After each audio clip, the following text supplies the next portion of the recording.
साथियों नमस्कार। नया साल शुरू हो चुका है। नए साल का जश्न भी आपने बड़ी धूमधाम से मनाया होगा और नए साल का जश्न मनाने से पहले आपके खाते में सैलरी और पेंशन भी क्रेडिट कर दी गई होगी। दोस्तों, जनवरी का महीना सरकारी कर्मचारियों और पेंशन भोगियों के लिए बेहद ही खास महीना होता है, क्योंकि 1 जनवरी 2025 से अगले महंगाई भत्ते और महंगाई राहत की दरें लागू की जाएंगी। हालांकि इसकी घोषणा मार्च या अप्रैल माह तक हो जाएगी और भुगतान भी एरियर के साथ हो जाएगा। लेकिन महंगाई भत्ते और महंगाई राहत के अलावा भी जनवरी का महीना आपके लिए बहुत ही महत्वपूर्ण है और इसमें अगर थोड़ी सी भी गलती या लापरवाही आपने बरती तो आपको आपकी नौकरी से भी हाथ धोना पड़ सकता है, क्योंकि सरकार का आदेश ही कुछ ऐसा है। दोस्तों, डेडलाइन है 31 जनवरी। आपने अगर किसी मूवेबल प्रॉपर्टी का ट्रांजैक्शन अपनी बेसिक पे से 2 महीने से ज्यादा आपकी बेसिक पे अगर बैठती है उस ट्रांजैक्शन का, तो आपको उसकी रिपोर्टिंग तुरंत प्रिस्क्राइब्ड अथॉरिटी को करनी पड़ेगी। मामले के ऊपर फाइनेंशियल एक्सप्रेस की तरफ से रिपोर्टिंग की गई है, जिसमें बताया जा रहा है, government employees alert, you may face heavy penalty disciplinary action if you fail to report high value transaction. Government employees must report high value transactions and annual property details on time to avoid disciplinary action as clarified by the center।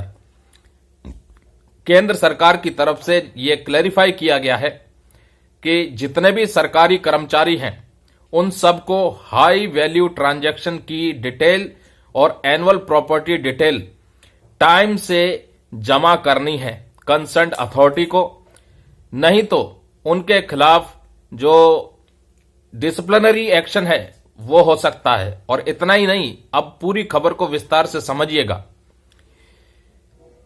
मामले को clarify करते हुए एक मंत्री जी ने कहा कि government servant are required to report their assets and liabilities upon their first appointment and submit annual immovable property returns यानी IPRs by January 31 of the following year. This rule applies under the Central Civil Services Conduct Rules 1964 and All India Services Conduct Rules 1968. Employees of Central Public Sector Enterprises यानी CPSEs are also subject to similar provisions। यानी कि एक मंत्री जी ने इस मामले को clarify करते हुए बताया कि जो सरकारी कर्मचारी है उसे अपने एसेट्स और लायबिलिटीज की पूरी रिपोर्ट करनी होती है जब उसका फर्स्ट अपॉइंटमेंट होता है, और हर साल इमूवेबल प्रॉपर्टी रिटर्न यानी आईपीआर उनको फाइल करना होता है 31 जनवरी तक। और ये रूल सेंट्रल सिविल सर्विसेज 1964 का ये जो रूल है, ये तीनों रूल जो मैंने बताया आपको, इसके अंतर्गत आते हैं। अगर आप गलती से फेल हुए तो ये आपके लिए नुकसानदायक हो सकता है, क्योंकि आपको एक तो विजिलेंस क्लियरेंस नहीं मिल पाएगा जो कुछ स्पेसिफिक पर्पस के लिए होता है, और एडिशनली इन्होंने बताया है if A government servant conducts a transaction in movable property exceeding 2 months basic pay, they must report it to the prescribed authority। अगर कोई सरकारी कर्मचारी कोई ट्रांजैक्शन कंडक्ट करता है मूवेबल प्रॉपर्टी के लिए और वो ट्रांजैक्शन का जो अमाउंट है उनकी 2 महीने की बेसिक पे से ज्यादा है, तो प्रिस्क्राइब्ड अथॉरिटी को उसकी रिपोर्ट जरूर करें।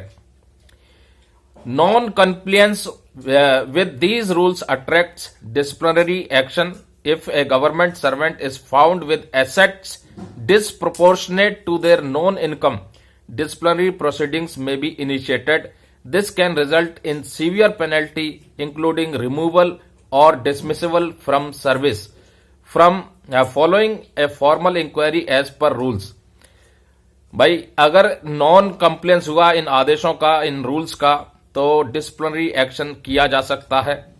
और गवर्नमेंट सर्वेंट का जो एसेट्स है वो नॉन इनकम से डिसप्रोपोर्शनेट निकलती है तो उनके खिलाफ डिसिप्लिनरी प्रोसीडिंग इनिशिएट कर दी जाएगी और इसके वजह से सीवियर पेनल्टी हो सकती है या उनको निकाला जा सकता है या डिसमिस फ्रॉम सर्विस किया जा सकता है फॉलोइंग ए फॉर्मल इंक्वायरी होने के बाद, जो भी एज पर रूल्स है। तो बिल्कुल क्लियर कहा है। देखो, फाइनेंशियल एक्सप्रेस की रिपोर्ट में मंत्री जी का कहना है, if the value of transaction in movable property exceeds 2 months basic पे, 2 महीने की बेसिक पे से ज्यादा का ट्रांजैक्शन हुआ है मूवेबल प्रॉपर्टी में, तो उसका रिपोर्ट प्रिस्क्राइब्ड अथॉरिटी को करना है। किसी भी तरह से अगर वायलेशन हुआ इस आदेश का तो डिसिप्लिनरी एक्शन जरूर इनिशिएट किया जाएगा। दोस्तों, ये थी बड़ी खबर। 31 जनवरी आने वाली है और जिनका भी आईपीआर यानी इमूवेबल प्रॉपर्टी रिटर्न फाइल नहीं हुआ है तो वो अपनी डिटेल सबमिट कर दें। और कोई भी अगर मूवेबल प्रॉपर्टी का ट्रांजैक्शन 2 महीने की बेसिक पे से ज्यादा करता है तो उसका प्रिस्क्राइब्ड अथॉरिटी को रिपोर्ट जरूर करें, ताकि आपके खिलाफ किसी प्रकार की डिसिप्लिनरी प्रोसीडिंग्स या डिसिप्लिनरी एक्शन इनिशिएट ना किया जा सके। अब बात कर लेते हैं दोस्तों, केंद्र सरकार के कर्मचारियों और पेंशन भोगियों के लिए सैलरी और पेंशन रिवीजन के लिए बार बार मांग की जा रही है जल्द से जल्द 8वें वेतन आयोग के गठन की। हालांकि सरकार की तरफ से अभी तक कोई भी इशारा नहीं मिला है कि 8वें वेतन आयोग का गठन कब तक किया जाएगा, लेकिन ये जरूर स्पष्ट कर दिया गया है कि फिलहाल मौजूदा समय में 8वें वेतन आयोग के गठन को लेकर के कोई भी प्रस्ताव सरकार में विचाराधीन नहीं है। और अब एक असमंजस की स्थिति बन चुकी है कि अगला सैलरी और पेंशन का रिवीजन आखिरकार कैसे होगा। मामले में होती देरी को देखते हुए कर्मचारी संगठनों में भारी नाराजगी है और कहीं न कहीं अब नई रणनीति तैयार की जा रही है कि किस तरीके से सरकार को कन्विंस किया जाए 8वें वेतन आयोग के गठन को लेकर के, ताकि केंद्र सरकार के कर्मचारियों और पेंशन भोगियों की सैलरी और पेंशन का रिवीजन, जो कि 1 जनवरी 2026 से होना है, वो तय समय से हो सके। तो बहुत से कर्मचारी ऐसे होंगे जो इंतजार कर रहे होंगे कि सरकार कब खुलासा करे सैलरी और पेंशन रिवीजन का, वो रास्ता खोले जिसके तहत उनकी सैलरी और पेंशन का रिवीजन होता हुआ नजर आए। नमस्कार, जय हिंद, जय भारत दोस्तों।